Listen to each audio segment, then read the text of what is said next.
इस देश के लोगों का अथाह प्रेम, आशीर्वाद, समर्थन मिला।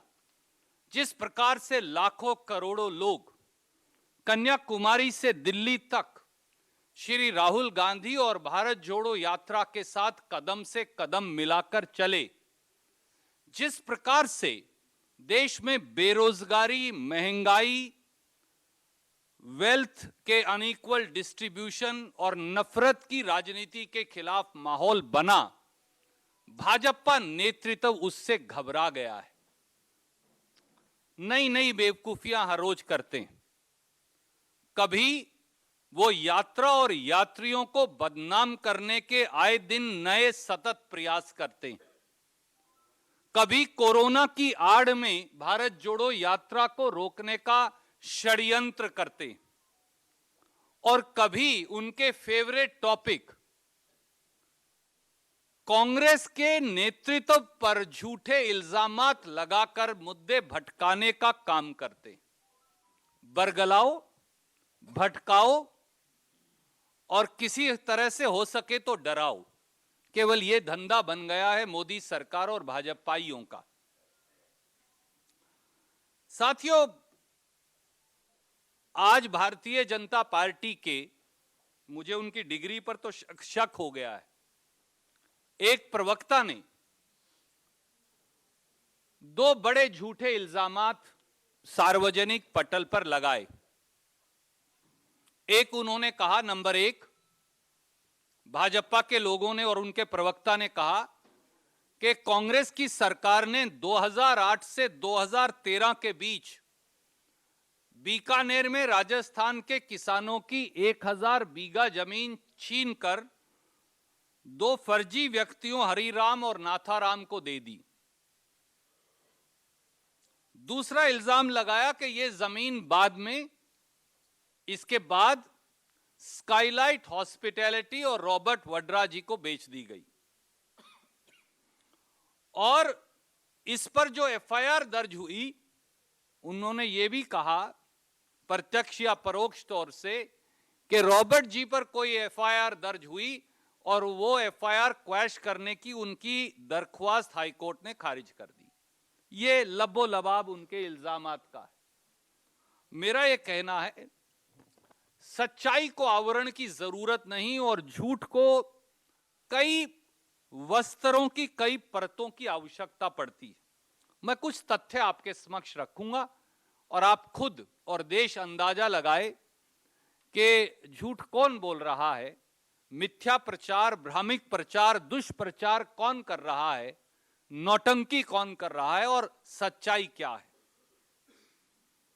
पहला तथ्य, कांग्रेस सरकार ने 2008 से 2013 के बीच में बीकानेर में 1000 बीघा छोड़िए 1 इंच जमीन भी किसी किसान की नहीं ली, और ना ही कांग्रेस की सरकार ने 2008 से 2013 के बीच में 1 इंच जमीन भी हरिराम या नाथाराम नाम के किसी व्यक्ति को नहीं दी। यह सफेद झूठ है। पर सच्चाई क्या है? भारतीय जनता पार्टी की सरकार ने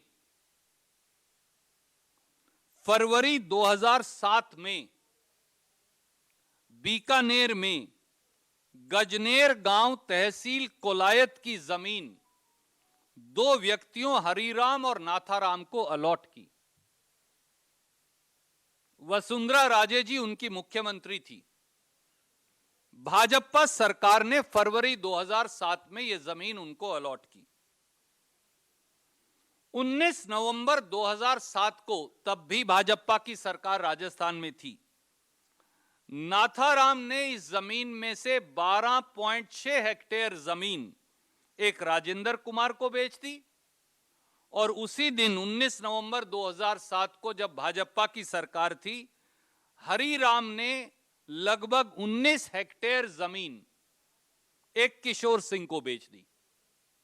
भाजपा की उस समय की सरकार ने जमाबंदी, खसरा गिरदावरी, इंतकाल, म्यूटेशन, जमाबंदी, खसरा गिरदावरी तीनों एंटर भी कर दी।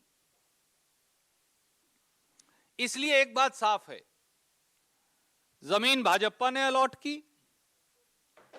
जमीन की म्यूटेशन, इंतकाल, खसरा गिरदावरी भाजपा की सरकार ने की। जमीन की बिक्री रजिस्टर्ड सेल डीड से भाजपा की सरकार में हुई अगले व्यक्तियों को, और उनके नाम भी इंतकाल, खसरा गिरदावरी, जमाबंदी भाजपा की सरकार ने दी। उसके 3 साल बाद, 28 महीने बाद, 4 जनवरी 2010 को इन दो व्यक्तियों राजेंद्र कुमार और किशोर सिंह ने, जिन्होंने रजिस्टर्ड सेल डीड से जमीन खरीदी थी, ये 31.6 या 32 हेक्टेयर मान लीजिए जमीन स्काईलाइट हॉस्पिटैलिटी को रजिस्टर्ड सेल डीड से बेच दी।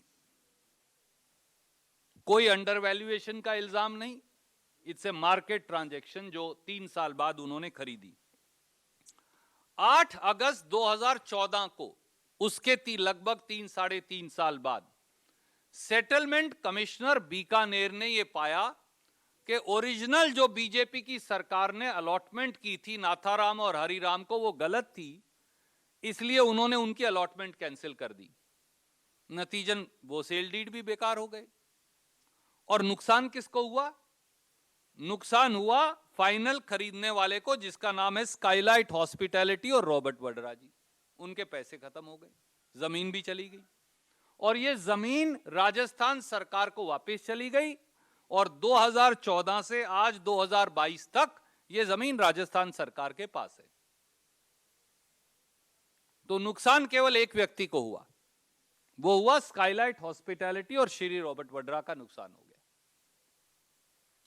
इसीलिए, और उन्होंने बाकायदा शिकायत दर्ज करवाई, और उस समय की बीजेपी सरकार ने 26 अगस्त 2014 को 4